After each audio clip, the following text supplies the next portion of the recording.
एक पूर्णिमा की रात जब मैं आकाश में चांद को देख रहा था तो मेरे मन में विचार आया कि अगर हमारा घर चांद पर होता तो क्या होता।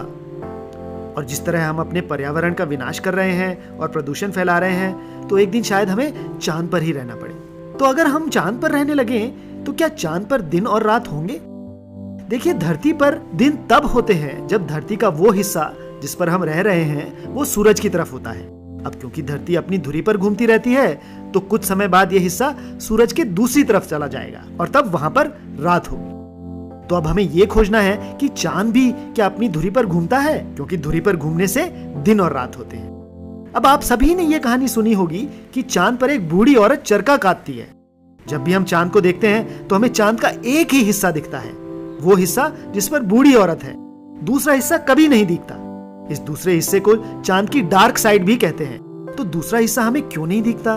दिखना तो चाहिए, क्योंकि चांद धरती का चक्कर लगाता रहता है। कल्पना कीजिए कि चांद धरती से बंधा हुआ धरती के चक्कर लगा रहा है। अब चांद का एक हिस्सा हमेशा धरती की तरफ होता है। बिल्कुल इसी तरह हमारे अंतरिक्ष यान भी धरती के चक्कर लगाते हैं। अब ये तो साफ है कि चांद धरती के चक्कर लगा रहा है, पर क्या वो अपनी धुरी पर भी घूम रहा है?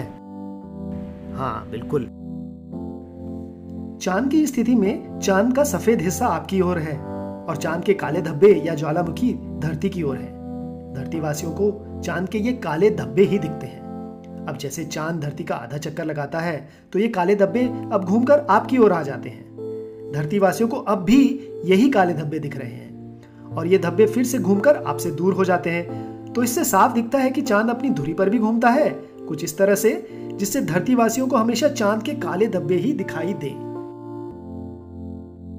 यहां आश्चर्यजनक बात यह है कि चांद को धरती के चारों तरफ जाने में और अपनी धुरी पर घूमने में बराबर समय लगता है, 28 दिन, और इसे सिंक्रोनस मोशन भी कहते हैं। और इसी के कारण चांद का एक हिस्सा हमसे हमेशा छुपा रहता है और हम एक ही हिस्से को देख पाते हैं। चांद का एक हिस्सा छुपे होने का एक दूसरा महत्वपूर्ण कारण भी है। वो ये है कि चांद की धुरी बिल्कुल सीधी सिर्फ 1.6 डिग्री टेढ़ी है, जबकि धरती की धुरी 23.5 डिग्री टेढ़ी है। और इस बात का महत्व आप ऐसे देख सकते हैं। मान लीजिए चांद की धुरी 90 डिग्री टेढ़ी होती, कुछ इस तरह, तो चांद अपनी धुरी पर इस तरह घूमता। और अब चांद के धुरी पर घूमने की गति चाहे कितनी भी हो, धरती का आधा चक्कर 14 दिन में लगाने के बाद चांद का पिछला हिस्सा धरती से पूरा साफ दिखेगा और चांद की डार्क साइड नहीं होगी। यानी धरती को चांद का एक ही हिस्सा दिखने के लिए 2 कारण आवश्यक हैं।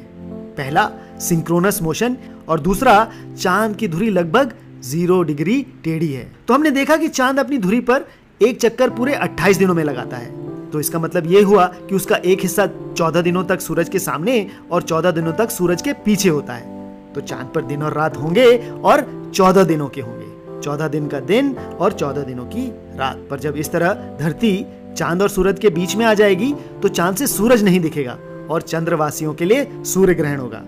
धरतीवासियों के लिए इस स्थिति में चांद नहीं दिखेगा और धरतीवासियों का चंद्र ग्रहण होगा। और सोचने वाली ये बात भी है कि हम धरतीवासियों के ग्रहण फिर 28 दिनों में क्यों नहीं होते? ये एक बढ़िया सवाल है और इसका जवाब हम दूसरे वीडियो में देखेंगे। तो आशा है कि आपको ये वीडियो पसंद आया होगा, जिसमें हमने देखा कि चांद पर दिन रात होते हैं या नहीं, कितने बड़े होते हैं, और चांद के एक हिस्से छुपे रहने का राज यानी डार्क साइड का राज क्या है। धन्यवाद।